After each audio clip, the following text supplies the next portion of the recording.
नमस्कार, AP talk टाइममा स्वागत छ। म निराजन भण्डारी। सत्तारूढ दल नेपाल कम्युनिस्ट पार्टी नेकपा अहिले विवादको चरम उत्कर्षमा छ। पार्टीका दुई अध्यक्षले एक अर्कामाथि आरोपसहितका पत्र प्रस्तुत गरेका छन् सचिवालय बैठकमा। हुन त यसलाई प्रतिवेदन भनिएको छ, तर यसको सार हेर्दाखेरि यो एक अर्कालाई गम्भीर रूपमा लगाइएको आरोप पत्र जस्तो देखिन्छ। अब नेकपा फुट्छ कि जुट्छ? अहिले आम नेपाली जनता, राजनीतिक विश्लेषक र सर्वसाधारणले यही प्रश्न गरिरहेका छन्। आज हामी यही प्रश्न गर्दै योसँग आएका विविध विषयलाई केलाउने प्रयास गर्दैछौँ। र यस विषयमा कुराकानी गर्न आज हामीसँग हुनुहुन्छ राजनीतिक विश्लेषक नरेन्द्र जङ पिटर। नरेन्द्र जङ पिटर पहिला कम्युनिस्ट आन्दोलनमा सहभागी हुनुहुन्थ्यो, तर विगत 5 वर्ष यता उहाँ कुनै पनि राजनीतिक दलमा आबद्ध हुनुहुन्न। यस अर्थ उहाँ स्वतन्त्र राजनीतिक विश्लेषक हामी उहाँलाई यसरी पनि परिभाषित गर्न सक्छौँ। यसर्थ आजको यो वार्ता कुनै समूह, कुनै पार्टीप्रति लक्षित नभई स्वतन्त्र रूपमा नै विश्लेषणात्मक रहनेछ। आउनुहोस् कुराकानी सुरु गरौँ। स्वागत छ सर। सत्तारूढ नेकपाका दुई अध्यक्षले जुन सचिवालयमा पेश गरेको प्रतिवेदन छ, अब यसलाई सार, यसको चुरो चाहिँ खास के हो? त्यो प्रतिवेदनमा जे लेखिए पनि सबैसँग तर्कहरू हुन्छन्। तर्कलाई जस्टिफाई गर्ने विभिन्न उदाहरण र उद्धरणहरू पनि हुन्छन्। त्यसै बेलामा यो एउटा स्वत्वको टकराहाटको रूपमा, जो अहङ्कारको स्वत्वको टकराहाट विभिन्न रूपमा आएको छ। कसैले विधि पद्धति कमिटीगत विषयमा भनेर आएको छ भने कसैले महाभ्रष्टाचार अथवा अनियमितता र सत्ताको लिप्साले यो चिज आएको भन्ने मनोविज्ञान देखिन्छ। तर त्यसैको बिचमा जाँदाखेरि पनि यो एउटा स्वत्वको टकराहाट, सत्तामा रहिरहने र सत्तामा पुग्न लाग्ने यो एउटा टकराहाट देख्छु। अनि अर्को पक्षले देख्छु, अब तपाईँले जसरी होइन विश्लेषण गर्दाखेरि पनि भन्नुभएको छ, अब सत्तारूढ नेपाल कम्युनिस्ट पार्टीलाई हेर्दा कसरी हेर्ने? लेफ्ट कुन चस्मा लगाएर हेर्ने? लेफ्ट चस्मा लगाएर हेर्ने, वामपन्थी चस्मा लगाएर हेर्ने, अथवा दक्षिणपन्थी चस्मा लगाएर हेर्ने, अथवा मध्यधारमा बसेर हेर्ने? यो एउटा प्रश्न सबैभन्दा ठुलो चुनौतीको रूपमा आउँदछ।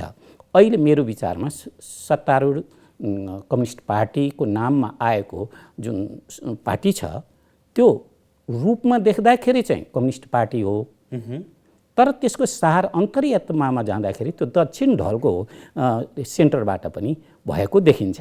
त्यसो हुँदाखेरि यहाँ विधि, नीति, कार्यक्रम, उद्धरण, मान्छेहरूका अभिव्यक्तिहरू, हिजोका इतिहासहरूलाई लिएर व्याख्या गर्न सक्ने अवस्था छैन। त्यो ट्रेडमार्कको रूपमा त पार्टी रहेको छ, तर उसले राजनीतिक चरित्रमा चाहिँ कुन चाहिँ लिएको छ त? लेफ्ट हो, राइट हो वा सेन्टर हो भन्ने विषयमा उ छैन। त्यसलाई चाहिँ देख्दाखेरि सुविधाको राजनीति दुविधामा हुन्छ। अहिलेको पार्टी दुविधाग्रस्त अवस्थामा छ।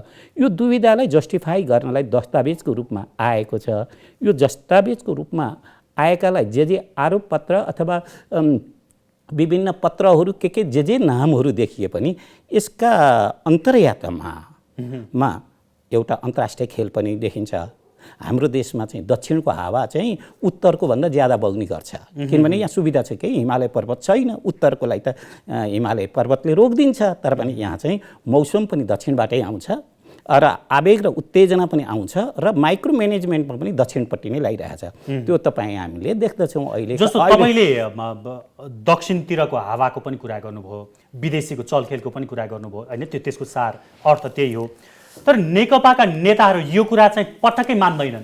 हामी आफै सक्षम छौँ, यो हाम्रो आन्तरिक मामिला हो, विदेशीले केही गरेकै छैन भनेर यति उहाँहरू निर्धक्कका साथ भन्नुहुन्छ कि कुनै केही हावाले छुने त्यो सानो अंश पनि छैन विदेशीको भन्ने प्रकारको जुन प्रकारको अभिव्यक्ति उहाँहरूको आउँछ नि, त्यो अभिव्यक्ति चाहिँ के हो त? खास एउटा कविता छ, गीत छ, फाटेको जालैले छेकेको, छेके पनि छर्लङ्गै देखेको, हेर गाउँले हो देशमा के हो।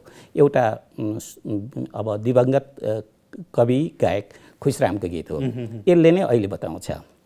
अब त्यसो हुँदाखेरि तपाईँले भन्नु र पत्याउनु सबैभन्दा ठुलो अलग विषय हुन्। आजका बेलामा सबैभन्दा ठुलो क्राइसिस के छ भने नेपाली राजनीतिमा विश्वासको सङ्कट आएको छ।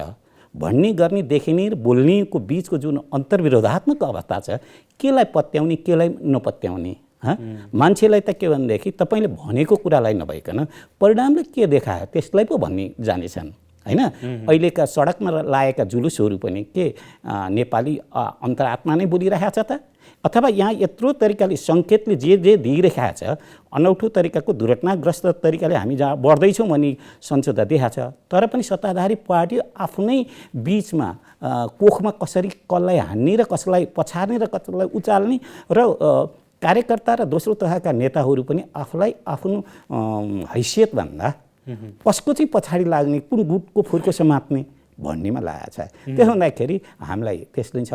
अहिले तपाईँको भित्रको मर्मलाई, तपाईँका प्रश्नको उत्तरलाई मैले 4वटा उर्दू सायरका साना साना पङ्क्तिलाई चाहिँ मैले राख्छु। त्यसले नै अहिलेको सरकारी नेकपाभित्रको चिज जान्छ।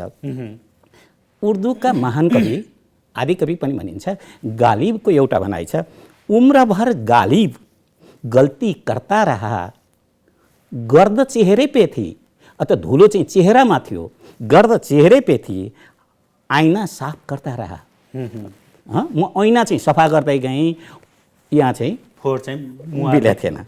अनि अर्को एउटा चाहिँ पाकिस्तानी शायर छन्, उनले के भन्छ भने, तुमसे पहले वो जो शख्स तख्त नसी था, तिमीभन्दा पहिला जो मान्छे यो कुर्सीमा बसिरहेको थियो, सत्तामा बसिरहेको थियो, उसको भी खुदा होने पे उतना ही यकिन था, उसलाई पनि म भगवानै हुँ भन्ने उति नै भ्रम थियो।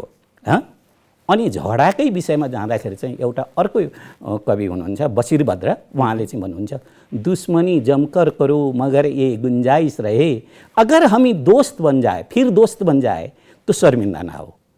यस्तो तरिकाले तपाईँहरूले झगडा दस्तावेज, आरोप पत्र, प्रत्यारोप पत्रका रूपबाट कति पेजका भनेर राख्दै हुनुहुन्छ। भोलि तपाईँ हामी नै मेलमिलाप गर्नु पर्यो भने आफै एक्लै ठाउँमा बसेर आफैलाई चाहिँ लाज मान्नु नपरोस्। जस्तो यसको सार विदेशीको चलखेल अथवा विदेशीको इशारा, विदेशीको जुन हावा छ, त्यो स्पष्ट रूपमा त्यो नेपाली राजनीति विशेष गरेर यो नेकपालाई धकेलिरहेको छ। यसको सार त यो होइन, तपाईँका अहिले बिचमै अत्यन्तै संवेदनशील अवस्थामा दक्षिणबाट 2 भिआइपीहरूको भ्रमण हुनु र त्यसका विषयमा विभिन्न चिज आउनु, त्यसमा पनि वर्दीसहितैको उत्तरबाट महत्त्वपूर्ण व्यक्तित्व रक्षा मन्त्रीले आउनु र त्यो रक्षा मन्त्रालयमा ज्यादा भेट्नु। अर्को पक्ष चाहिँ के भनेदेखि सडकमा नाराहरू जुन लगाइरहेछन्, फलाना आऊ देश बचाऊ भन्ने किसिमका नाराहरू लगाइराखेका छन्, त्यसले चाहिँ अझ झार्नु, अथवा हामीले चाहिँ जस्तो कि धर्मनिरपेक्षलाई धकेल्नुपर्छ र अहिले आवश्यकता छैन भनेर 48कै संविधानका लागि चाहिँ आरोप पत्रका रूपमा भनौँ। एकातर्फ चाहिँ सत्ताधारी पार्टीका परिवर्तनको संविधानको रक्षक पार्टी चाहिँ 2टा अध्यक्ष अथवा 7 जनाको बिचमै रडाको मचिनु, अर्कातर्फ 3 जना अध्यक्ष, राप्रपाका अध्यक्षहरूको संयुक्त अपिलहरू आउनु। यी सबैका बिचमा यो स्याल कराउनु र कुखुरो हराउनुको विषय जो देखिरहेका छौँ। विदेशीहरू तपाईँले भन्नु भए जस्तै कोही वर्दीमै, कोही आफ्नो हिसाबले आएर जुन प्रकारले नेपालमा भेटघाटलाई तीव्रता केही समय यता देखिएको छ, त्यो नेकपाको विवाद अथवा नेपालको हितको लागि होइन, त्यो चाहिँ विवाद अझ बल्झाउने हिसाबको हो भन्न खोज्नु भएको छ। होइन, जस्तो कि तपाईँ हामीले देख्दछौँ नि, एमसीसीको र बीआरआईको जुन किसिमको टकरार छ, त्यसलाई चाहिँ जस्तो कि अहिले भारतको पनि फेरिएको सैन्य नीति छ, त्यसमा हाम्रो जस्तो तरिकाले यति सानो देश, यति सानो अङ्कको अर्थतन्त्र भएको देशमा चाहिँ 2टै देशले यत्रो महत्त्वका साथमा हेर्नु र राजनीतिक भ्रमण हेर्नु, कूटनीतिमा भनिएको भन्दा नि भन्न खोजिएको, दिन खोजिएको सङ्केत नै सबैभन्दा पहिला हुन्छ। यी चिजहरूलाई देख्दाखेरि यी घालमेलहरू भएका छन्। स्वत्वका टकरार त आपसमा छँदैछन् नै। यहाँ चाहिँ भन्छ अन्तर्राष्ट्रिय शक्तिको पनि चलखेल भएको छ। अनि अर्को कुरा के छ भन्नुहुन्छ भने, यहाँ एउटा अनौठो तरिकाको अब बहस चाहिँ 62-63 को आन्दोलनसम्म भन्दा नि अब त 48 कै संविधान आउनु पर्दछ भनेर सडकमा नारा लागिरहेछ। यो कतै संयोगको साथमा जसले 62-63 को आन्दोलनलाई आत्मागत रूपमा स्वीकार नगरेको तर रूपमा चाहिँ स्वीकार गर्न विवश भएको शक्ति सन्तुलनले गर्दाखेरि त्यो शक्ति पनि त यता कतै छैन। जनताका बीचमा त सत्ताको र सरकारी पार्टीको भूमिकाले व्यापक निराशा बढेको छ। त्यो निराशालाई चाहिँ क्यास चाहिँ कसले गरिरहेको छ त अहिले? जनता त परिवर्तन चाहेको छ। जसलाई विश्वास गरेको थियो नि ठुला किसिमका त्याग बलिदानका साथमा आएका थिए, राज्य सत्ताको चरित्रै फेरेको थियो 62-63 को आन्दोलनले। अहिले त्यो नै एउटा क्वेसन चिन्हहरू बनेको छ। त्यसको संविधानको रक्षा गर्नलाई चाहिँ एउटा सरकारको जो जिम्मेवारी छ नि त्यो पुरा भएको छैन। अहिले त यहाँ लोकतान्त्रिक बार्बरिजम, लोकतन्त्रकै नाममा भएको एउटा बर्बरता जो छ, अब त्यसलाई चाहिँ अझ एउटा प्रख्यात एउटा पत्रकार भानुप्रताप मेहताको भनाइअनुसार जाँदाखेरि लोकतान्त्रिक बर्बरता त्यो कतै नागरिक के अरे न्यायालयको बर्बरता त हुँदै छैन। त्यो भारतको प्रसङ्गमा त उनले भनेका छन्, तर त्यही कुरा हाम्रो पनि लागिरहेछ। अदालतको पनि डबल स्ट्यान्डर्ड हामीले देखेका छौँ। कुनै बेलाको जसको संवैधानिक इजलासहरू बस्नै नसकेर 4-5 वर्ष भइसकेका विषयहरू पनि हामीले एकातर्फ छ। केही विषय चाहिँ फट जान्छ, त्यहाँबाट फट निर्णयहरू हुनसक्छ। यी सबै चिजहरूलाई हेर्दाखेरि हाम्रो संविधान रक्षा त हुनसक्छ, हाम्रो अदालत त रक्षा हुनसक्छ। केही वरिष्ठ पत्रकारहरू अथवा थिङ्क ट्याङ्करहरू नै सेनालाई उकासिरहेको हामीले पाइरहेका छौँ। अब जस्तो तरिकाले भद्रगाली घेर्न त कतै जनता जाने होइनन् भनेर आएका देखा छौँ। यो चिज संयोग चाहिँ कतै एउटा चिज त अगाडि आइरहेको छैन।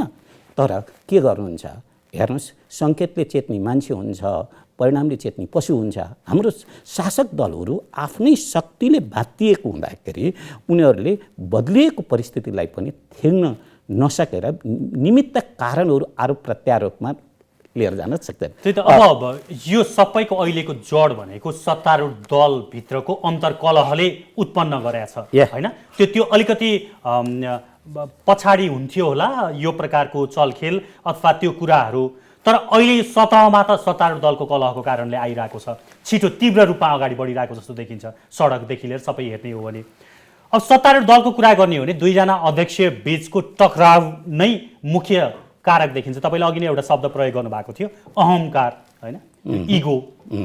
खास दुईजना अध्यक्ष मात्रै अलिकति ज्याद्रो जसको कारणले गर्दाखेरि चाहिँ यो समस्या आएको जस्तो तपाईँको विश्लेषणमा होइन होइन होइन, त्यसो होइन। त्यसैको विषयमा यही चिज बनाउन प्रयत्न गरिएको त छ, तर एउटा किसिमको सोच विचार अभियान चाहिँ त्यसमा पछाडि गएका छन्।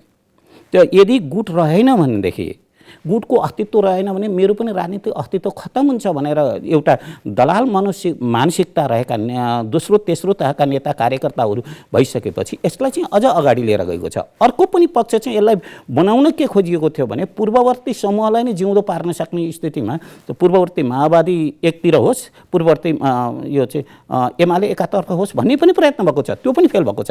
अर्कोतर्फ तपाईँले देख्नुहुन्छ विभिन्न फाउन्डेसनका नाममा पुरा वार्ड स्तरसम्म मिटिङहरू भइरहेका छन्। गुटका दुईटै पक्षका, अहिले तपाईँको इटहरी मिटिङ लिएर जानुहोस् अथवा अन्तको लागि लिएर जानुहोस्, यी सबै चिजहरू यस्तो लागेको छ। अब त मलाई के लाग्यो भनेदेखि कहिले कहिले त यो विवाद त यति चरममा पुग्यो कि उडुस लागेको घरलाई अब कसै गरी जाने त भन्दाखेरि त्यो उडुसलाई मार्नपट्टि चाहिँ नलागिकन घरै जलाइदिनेपट्टि चाहिँ स्थिति पो अगाडि बढ्यो। त्यो चाहिँ भनेको अंशमा सकिने कि समग्रमा सकिने एउटा गम्भीर प्रश्नहरूको चाहिँ सरकारी नेकपामा आएको देख्दछु मैले। अब तर पनि यी दुईटै दस्तावेज अब जे हुन्छ, अब के हुन्छ त, यी समस्याहरू त धेरै नै चिज छ। दुवै दस्तावेज त अब कुनै पनि लेफ्टकै नजरबाट हेर्दाखेरि त दस्तावेज कम्युनिस्ट पार्टीकै नजरबाट यी दस्तावेजलाई हेर्दाखेरि त दस्तावेज भनेको पार्टीको आन्तरिक सम्पत्ति हुन्छ, त्यो आन्तरिक छलफल मात्रै हुन्छ, सार्वजनिक तरिकाले व्यक्त हुँदैन। त्यो कमिटीबाट कोही पनि व्यक्तिहरू कमिटीभन्दा ठुला हुँदैनन्, कमिटीलाई फेस गर्नुपर्दछ। त ती चिजहरू अब त कस्तोसम्म आयो भनेदेखि यो अहिलेको बहुमत हुँदाखेरि स्वीकार गर्ने, बहुमत नहुँदाखेरि अस्वीकार गर्ने, यो त सङ्क्रमणकालीन कमिटीहरू हो, यसको कुनै औचित्य होइन, म यसको निर्णय अस्वीकार गरिदिन्छु भन्ने जिम्मेवार पक्षहरूबाट आइसकेको कुराहरू। अब यस्ता बेलामा यी दुवै दस्तावेज चाहिँ के भयो त? कम्युनिस्ट पार्टीमा दुईवटा दस्तावेज आउनुको मतलब चाहिँ फुट्नै हुन्छ, संसारकै अभ्यासहरू हो यो। अब अर्को कुरा, यो दस्तावेज त बाहिर गइसक्यो। भोलिका दिन जस्तो कि बसिरभद्रको एउटा कविता सुनाएको थिएँ नि, त्यस्तै दिन भोलि चाहिँ केही यस्तो तरिकाको प्रेसरहरू आउन सक्ला जनताकै बिचबाट, केही कार्यकर्ताकै बिचमा, दोस्रो तेस्रो तहका नेताहरूबाट आउन सक्दा हामी सकिँदाखेरि त इतिहासले हामीलाई सबैभन्दा ठुलो धोका दिन्छ।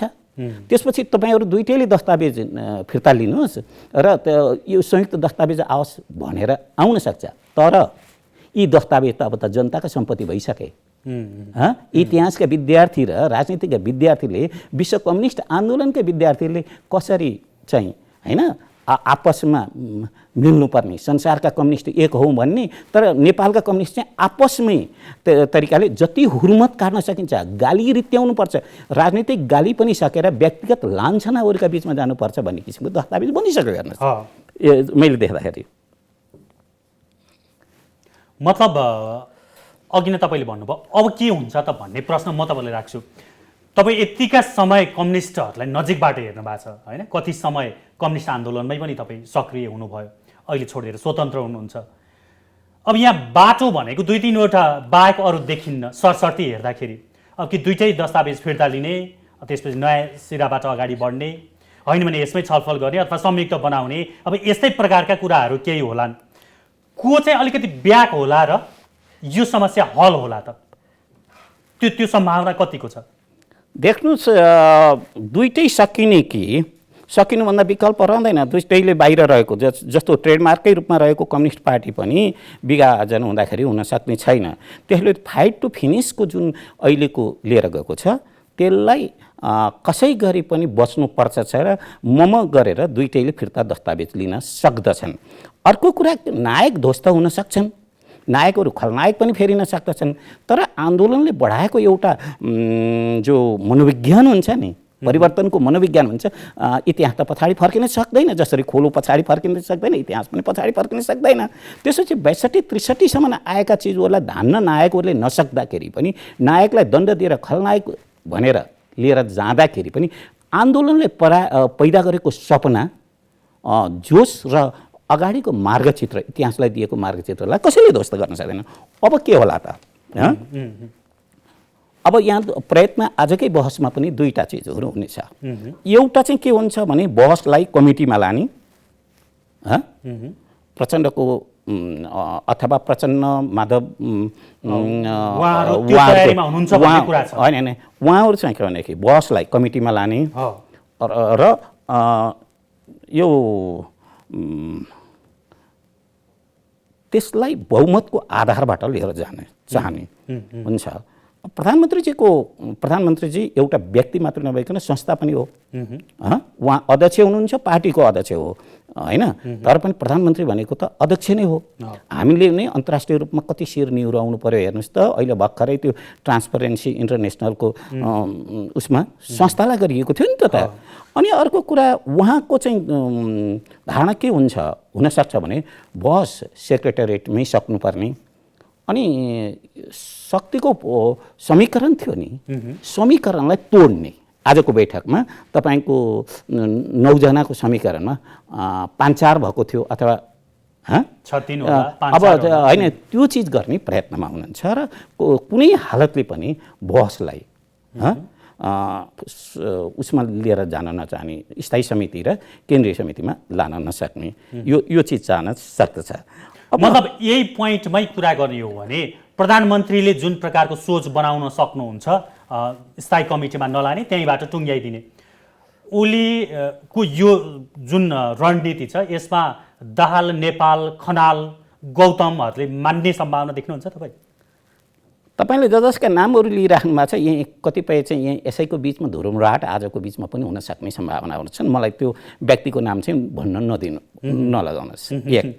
दोस्रो कुरा के छ भने मान्ने र नमान्ने भन्दाखेरि नि यदि उहाँहरूको पनि विचार, उहाँहरूले यत्रो दिनसम्म कमिटीको पद्धतिविहीन तरिकाले जाँदाखेरि दुई अध्यक्षको लहरमा जान एकता भएको थियो। जे गर्दाखेरि खुट्टा तासेर पनि एकता गरिन्छ, जुत्ता लगाइन्छ भनेर जुन तरिकाले भन्नुभएको थियो, हिजोका कटु चिजलाई अगाडि लिएर गएको थियो, त्यो चुत्थो विकल्प थियो एकताको लागि त। त्यस बेलासम्म उहाँहरू मौन हुनुभएको थियो। जति जे चिजहरू संस्था ध्वस्त भइरहेका थिए, शक्तिको केन्द्रीकरण भइरहेको थियो, लोकतान्त्रिक बर्बरता चाहिँ कस्तो थियो भने व्यक्ति निहित भइसकेको थियो। त्यस बेला आउन सक्ने विश्वव्यापी ट्रेन्डकै यो एउटा नेपाली अभिव्यक्ति थियो। चाहे ट्रम्प्सको अभिव्यक्ति होस्, चाहे मोदीको चिज होस्, चाहे चाहिँ डुवार्तेको स्थिति होस्, चाहे सबै विश्वका शासकहरू न्यायालयकै माध्यमबाट आउन भइरहेका थिए। हिजोका दिन अध्यादेशबाट आउन लागिराखेका थियो कतिपय चिजहरू। यी चिजहरू अलग पार्टीहरू तयार भएको थियो। त्यस बेला उहाँहरू के गरिरहनु भएको थियो? जनताले त हरेक घटनालाई त एकवटा घटना भनिरहेको छ नि। संस्थागत भ्रष्टाचार भएको थियो र भ्रष्टाचारको संरक्षण एउटा सिन्डिकेटबाट भइरहेको थियो। सिन्डिकेट पनि फत्केर अब एक व्यक्तिको रूपमा भएको थियो। जनताले त हरेक चिज हुन्छ, सिद्धान्त र नीति विधिका विषयमा तपाईँ कम्युनिस्ट आचरणका विषयमा पनि तपाईँले आफ्ना दस्तावेजमा त काहीँ राख्नु भएको छैन। त्यो कुण्ठा र अर्कालाई आरोप प्रत्यारोप समकालीन राजनीतिमा त प्रवेश गर्नुभएको थियो। कुनै पनि राजनीतिलाई स्वीकार गर्नलाई सिद्धान्त, विचार, सङ्गठन, राजनीतिक संस्कृतिको आवश्यकता पर्दछ। त्यसै बेलामा 9को केन्द्रीय कमिटीमा के त्यो चिज छ जुन इतिहासका उहाँहरूले बोकेर गौरवताका साथमा आउनुभएको थियो नि? त्यसलाई धानेर आएको थियो र विश्वव्यापी ट्रेनमै कम्युनिस्टको कप पनि ध्वस्त गर्ने अभ्यासमा अन्तिम ताबुतको किला त यही पार्टीको यो गतिविधिले हुँदैन कतै? यी प्रश्नहरू अत्यन्तै गम्भीर तरिकाले उठिराखेका छन्। र अहिलेका बेलामा मैले नत्र भने के गर्ने भन्ने किसिमको दुइटैको चिजहरू हुन्थ्यो। नत्र भनेर जति अब त गाली सकिसक्यो नि त। अब गाली त सकियो नि। अब त्यो भौतिक रूपमै आक्रमण त जस्तो तरिकाले चितवनमा जुन तरिकाले भयो नि, त्यो त सकियो नि। गाली पनि सकियो र भौतिक आक्रमणमै पनि सम्म गइसक्यो। पत्र युद्ध भनेको थिए, पत्र युद्ध सँगसँगै भौतिक युद्ध होइन, वाक युद्ध भयो, मिटिङ युद्ध भयो, पत्र युद्ध भयो। पत्र युद्धबाट चाहिँ गएर दस्तावेजमा गालीहरू रित्तिए। अनि जस्तो कि एउटा मित्रले एउटा कमरेडले कमरेड भन्न सक्ने हैसियतै दुइटैमा रहेन। बसिरभद्रको कविता त्यसै भनेको थिएँ मैले। अब त्यसमा अब लास्टमा अब झल्यास हुनसक्छ दुइटै शक्तिहरू। त्यो झल्यास के भने ओहो हामीले त सक्नुपर्ने नसक्नुपर्ने सक्यौँ, सक्नुपर्ने सकेनौँ, उठाउनु पर्ने बहस उठेनन्, उठाउन सक्ने नैतिक पुँजी पनि हामीसँग रहेन। अब के गर्ने त भनेपछि दुइटैले मम गर्ने। अन्तिममा गइसकेपछि केही दोस्रा तहका नेताहरूको पनि किन नेता चाहिँ जबरजस्ती एउटा सिद्धान्तनिष्ठ नेता भएको भए त उहाँहरूले साइजमा ल्याउन सक्नु पर्थ्यो नि सिनियर ठालुहरूलाई। त्यो चाहिँ स्थिति देखेन। उहाँहरूको पनि हैसियत जानेवाला छ। त्यो हुँदाखेरि सबैले अब मिलिजुली बसौँ, बाँडीचुडी खाऊँ भन्ने स्थितिमा जानलाई आज धेरै ठुलो प्रयास हुन्छ। त्यो प्रयासलाई चाहिँ मेटिनुको लागि यो बैठकलाई चाहिँ सारिन्छ। दोस्रो तहका नेताहरूले समझदारीका रूपमा लिएर जान सक्छन्। त्यो हुँदाखेरि उहाँहरू फेरि चाहिँ एउटा पार्टीको रूपमा आउन सक्नु होला जस्तो लाग्छ। जस्तो दोस्रो तहका नेताहरूको कुरा गरिन्छ, हुन त तपाईँ यो धर्म, संस्कृति, अध्यात्म भन्दा पनि त्यो कुनै पनि मान्नुहुन्न होइन? कुनै न इस्लाम हो तपाईँ, न क्रिस्चियन हो, न हिन्दू नै हो। तर सबैतिर हेर्ने हो भने एकजना गुरु हुन्छ नि, भगवान मान्छन् नि धर्म मान्नेहरूले। त्यो गुरुले चाहिँ जे आदेश दिए पनि सर्वोपरि हुन्छ नि। त्यस्तै यो कम्युनिस्ट नेताहरू दुईजना जो हुनुहुन्छ अहिले, तल्लो तहका कार्यकर्ताहरू त उहाँहरूले जे भने त्यही मान्ने अवस्थामा हुनुहुन्छ नि आजको दिनसम्म। होइन, कार्यकर्ताको हैसियत गुमेपछि के हुन्छ भने दलाल होइन्छ होइन। दबाब दिनलाई, नेतृत्वलाई दबाब दिन सक्ने नैतिक पुँजीहरू हुँदैन। विरोधीहरूलाई आफ्नो साइजमा ल्याउनलाई न्यायिक अस्त्रहरू प्रयोगहरू हुन्छन्। अब भोलिकै दिन तपाईँ भन्नुहोस् न, अहिले हेगको प्रसङ्ग, द्वन्द्वकालीन मुद्दाको प्रसङ्ग या चाहिँ तपाईँको अदालतका प्रसङ्गहरू, अख्तियारका प्रसङ्गहरू जुन उठिरहेका छन् नि, त्यो त मनोवैज्ञानिक हतियारहरू त प्रयोग भइरहेका थिए। त्यो भने त्यसलाई छिचोल्न सक्ने त तपाईँसँग त्यो नैतिक पुँजी हुनु पर्यो, जसले तपाईँलाई इच्छा शक्ति हुनसक्छ र केही पनि विषयमा डिबेट गर्न सक्छ नि। त्यही मान्छेले त्यो घरलाई, सिसाको घरलाई ढुङ्गा हानोस् जसले कि कहिले जिन्दगीमा कुनै अपराध नगरेको होस् भन्ने उखान जो हुन्छ नि त्यस्तै चिजहरू भएपछि अब सकिएपछि त तपाईँ र तपाईँ मात्रै सक्नुहुन्न, म पनि सक्छु। जहाज डुब्न थालेपछि क्याप्टेन मात्रै डुब्दैन, त्यसका यात्रुहरू पनि डुब्छन् भनेर मनन गर्नुपर्ने हुन्छ एक। अनि अर्को कुरा, जुन संविधानको रक्षाको लागि हामी एउटा वचनबद्धता थियौँ, त्यो सडकमा देखिरहेका पक्षगामी नाराहरू जो छन् यसले चाहिँ मलाई र तपाईँलाई के सन्देश दिएको छ? त बहाना त छ नि त अहिले त। प्रतिक्रियावादी उठे, दक्षिणपन्थी उठे, धर्मवीर उठे, 62मा पराजित शक्तिहरू फेरि जुर्माउँछन्, अब हामी झगडा गर्नु भएन भनेर त तर्क त छ नि त त्यहाँ छ। त्यसो तर्क छ तर व्यवहार त त्यो छैन। व्यवहारका रूपमा त मान्छे कोखामा हतियार राखेर कमरेड भनेर हात मिलाइरहेको अवस्था देखिन्छ। यो हो भने स्वत्वको टाक्राहाट जो कि अहङ्कारका रूपमा रहेछ। यसलाई चाहिँ हामीले के भन्न सक्छौँ भने सांस्कृतिक रूपमा, राजनीतिक रूपमा त छैन, आर्थिक रूपमा नभए पनि सांस्कृतिक सामन्तवादका रूपमा छ। अब दुई अध्यक्ष बीचको जुन प्रकारको टकराव छ, पत्र युद्ध छ, अब त्यो प्रत्यक्ष अप्रत्यक्ष रूपमा भौतिक युद्धमा समेत त्यो देखियो होइन। दोस्रो पुस्ताले अब हस्तक्षेप गर्छन्, होइन भने दोस्रो पुस्ता आउँछन् भन्ने प्रकारको जुन अभिव्यक्तिहरू बेला बेला हामी सुन्छौँ नि, के नेकपाभित्र दोस्रो पुस्ता अहिले दुईजना अध्यक्षलाई हस्तक्षेप गरेर यो समस्याको निकास दिनको लागि सक्षम छ तपाईँको विचार? मलाई त त्यस्तो केही युवा नेतृत्वमाथि आशा र भरोसा गरिएको थियो, त्यो आशा चाहिँ पानीमा बिलायो। यो दुनियाँमै तपाईँले देख्नुहुन्छ नि, एउटा आइरन लेडी जो मार्गरेट थेचर थिइन्, तिनले अब फाकल्यान्ड युद्ध मात्रै गरेकी थिएनन् र उनले चाहिँ दुनियाँमा एउटा तहल्का मचाएकी थिइन्। तिनलाई चुनौती दिने नैतिक पुँजी भएको जान मेजरले चाहिँ एउटा पार्टीमै चुनौती दिए। त्यसै बेलामा सकिएको लेबर पार्टी, मैले बेलायतको कुरा गर्दैछु, सकिएको लेबर पार्टी थियो। लेबर पार्टीमा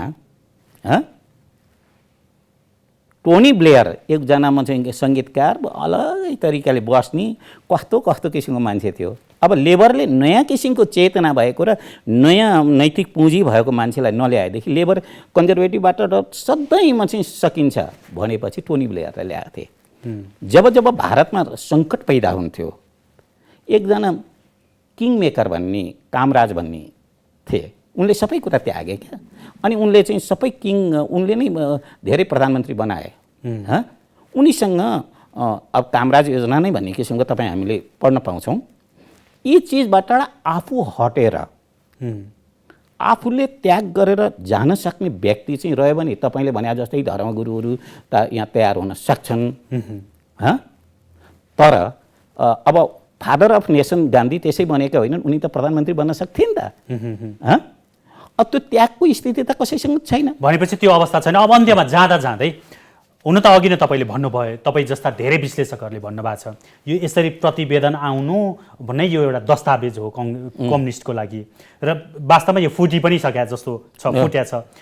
अब आज तपाईँको र मेरो कुराको सारमा तपाईँलाई मनमा चाहिँ के लागिरहेछ? अब औपचारिक रूपमा पार्टी दुई चिरा हुन्छ कि यिनीहरू फेरि एउटा भनौँ न शक्तिको बाँडफाँड गरेर, पदको बाँडफाँड गरेर जानी नजानी, मन लाए नलाए मिलेर जान्छन्?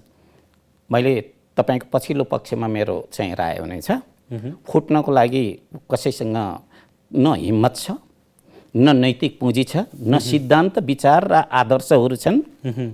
अहिलेका चिजहरू रहेका छन् र पार्टी फुटेपछि आफ्नो पनि अस्तित्व ध्वस्त हुन्छ भनेर यी सेक्रेटेरिएटका सदस्यहरूको पनि जानकारी छ र तलका कार्यकर्ताहरू पनि, कार्यकर्ता नभनौँ कि दोस्रो तेस्रो तहका नेताहरू पनि त्यही नै भनेछन्। नत्र नै के गर्ने त, नत्र भने भन्यो, नत्र भने भन्यो, अनि नत्र भने के त भने चिसै पानीले नुहाउँछु भन्ने किसिमको हुन्छ। मेरो विचारमा यो दुईटै दस्तावेजमा रहेका चिजलाई करेक्सन गर्न र उग्र दक्षिणपन्थीहरू सक्रिय भइरहेको बेलामा अन्तर्राष्ट्रिय चासोको केन्द्र पनि रहेको बेला हामी मिलेर जानुपर्छ भन्ने नयाँ तर्कका साथमा यो चाहिँ दस्तावेजहरू फिर्ता हुने भनेर भन्छ। तर पनि जनताका सामनेमा एउटा इतिहासको सामनेमा सन्दर्भ सामग्री बनिसकेका दस्तावेज त फिर्ता त हुन सक्दैन। तपाईँले गाली गरिसक्नुभयो नि, अब मुखबाट गएका गाली र हतियारबाट गएका गोलीहरू फिर्ता हुन सक्छन् र?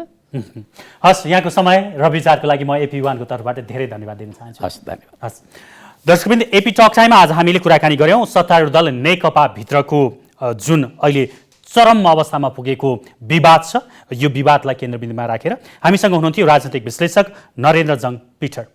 एपी टक टाइमको समय आजको लागि सकिएको छ। हामी सबैलाई बिदा दिनुहोस्। नमस्कार।